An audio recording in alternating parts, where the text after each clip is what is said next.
আল্লাহর একটি নাম পড়ুন, প্রকাশ্য এবং গোপনীয় সম্পদের মালিক বানিয়ে দিবেন।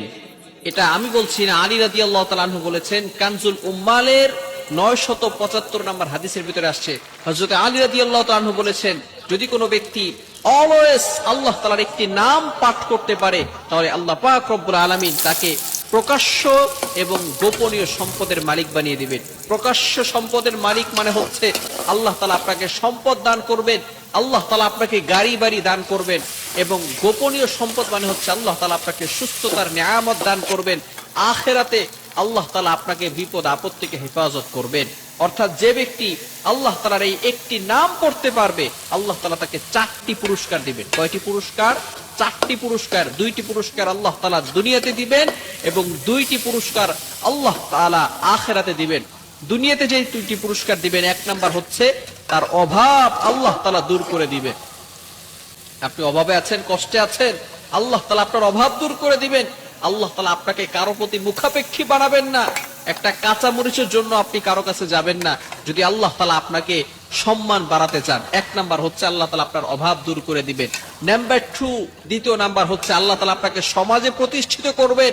আল্লাহ তাআলা আপনার ইজ্জত বাড়িয়ে দিবেন, আপনার সম্মানকে বাড়িয়ে দিবেন। এই 2টি পুরস্কার আল্লাহ তাআলা দুনিয়াতে দিবেন এবং আর 2টি পুরস্কার আল্লাহ তাআলা আখিরাতে দিবেন। এক নাম্বার আল্লাহ তাআলা কবরের আযাব আল্লাহ তাআলা ক্ষমা করে দিবেন, বলেন সুবহানাল্লাহ।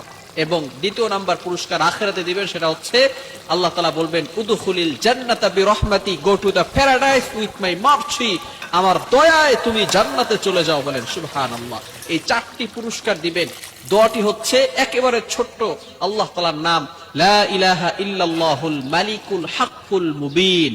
লা ইলাহা ইল্লাল্লাহুল মালিকুল হাক্কুল মুবিন। এই নামটা আমরা পড়তে পারবো না? যদি আমরা এই নামটা পড়তে পারি, আল্লাহ তাআলা 4টি পুরস্কার দিবেন। প্রকাশ্য গোপনীয় সম্পদের মালিক বানিয়ে দিবেন, আল্লাহ তাআলা আপনাকে সুস্থতার নিয়ামত দান করবেন, ইজ্জত সম্মান বাড়িয়ে দিবেন, অভাব দূর করে দিয়ে আল্লাহ তাআলা সম্পদের মালিক বানাবেন, সমাজে প্রতিষ্ঠিত করবেন, কবরের আযাব বন্ধ করে দিবেন। কবর হচ্ছে খুব ভয়ঙ্কর জায়গা।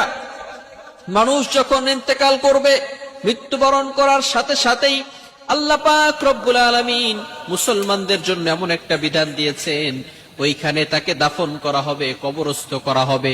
কবর দেওয়ার পরে যেখানে কোনো গাড়ি নাই, যেখানে কোনো বাড়ি নাই, যেখানে কোনো সাথী নাই, কোনো সঙ্গী নাই, বাতি নাই, কিচ্ছু থাকবে না, মানুষ পেরেশান হয়ে যাবে।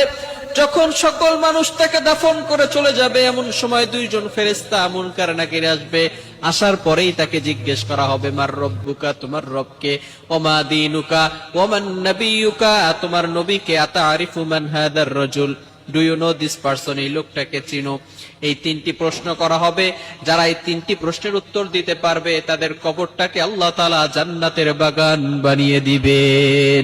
কিন্তু যারা এই 3টি প্রশ্নের উত্তর দিতে পারবে না, তাদের ব্যাপারে আল্লাহ পাক রব্বুল আলামিন ভয়ঙ্কর শাস্তির কথা বলে দিয়েছেন।